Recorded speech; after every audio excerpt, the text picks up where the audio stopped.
Continuing on with the random stories that y'all might get a kick out of, probably the worst deal I've ever done on a car. And this goes back to forum days, which some of you may remember. You're lucky to get pictures, and then you had no way of knowing whether they were current or not unless the date happened to be stamped on it, which a lot of digital or not digital, a lot of Polaroids or like crappy cameras did not print a date.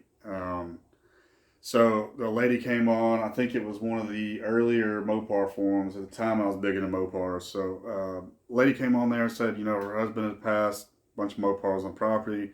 Only thing left she had was a Duster. Well, it ended up being a Duster. I want to say it was a Hang 10 edition.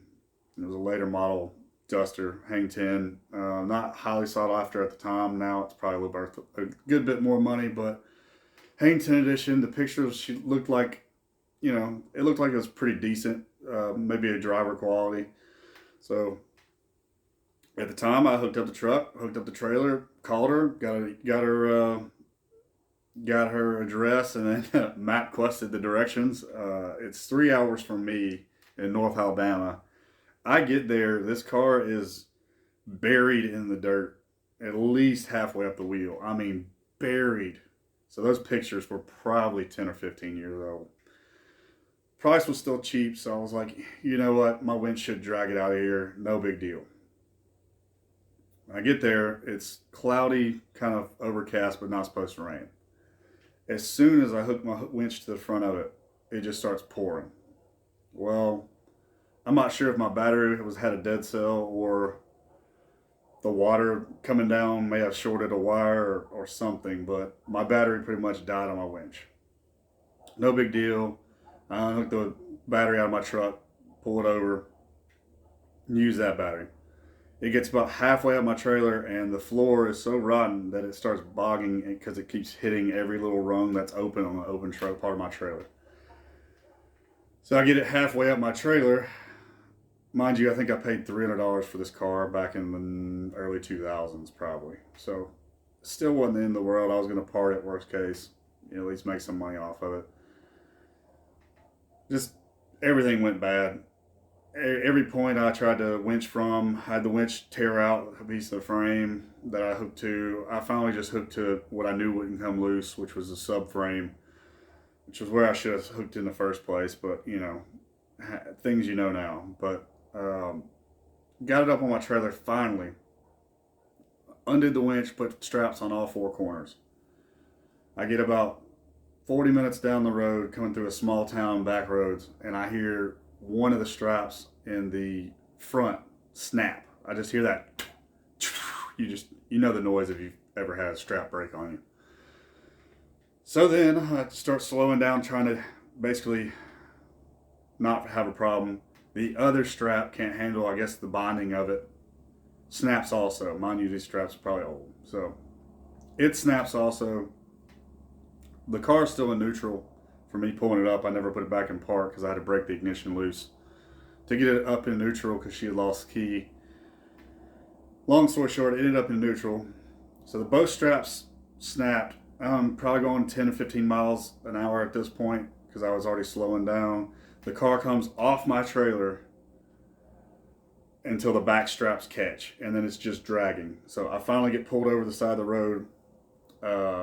A gentleman basically helps me get out of the road, and then I'm stuck on the side of the road. My winch battery is my truck battery, so I had to get that back out. I'm sitting there trying to get it back up on the trailer, but the way it came off, I couldn't get the back wheels up, and I couldn't get my ramps under it because where the wheels were positioned. So luckily, some random guy with a rollback came by, didn't even say a word. He got out, he backed up to it, he picked the back end up, set it on my trailer.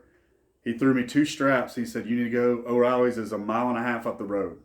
So I drove 1.5 miles up the road with his two straps. He said, "These straps are not going to be rated. Drive very slow, go to O'Reilly's, get your new straps, and get on home." No idea who it was. It was an unmarked car. I wish I could thank him 100 times over. But that little $300 car turned into I think I went negative probably 1,000 by the time it was all said and done. By the time I parted everything, fuel, new straps, new battery. Probably one of the worst deals I've ever done. I regretted it as soon as I showed up. I should have just left. And that's because I'm stubborn. But anyway, it was a cool car. Too rotten, way too rotten. Had I known the floor pans were gone and all that stuff was gone, it was buried in the dirt like it was, I probably would have never gone up there in the first place.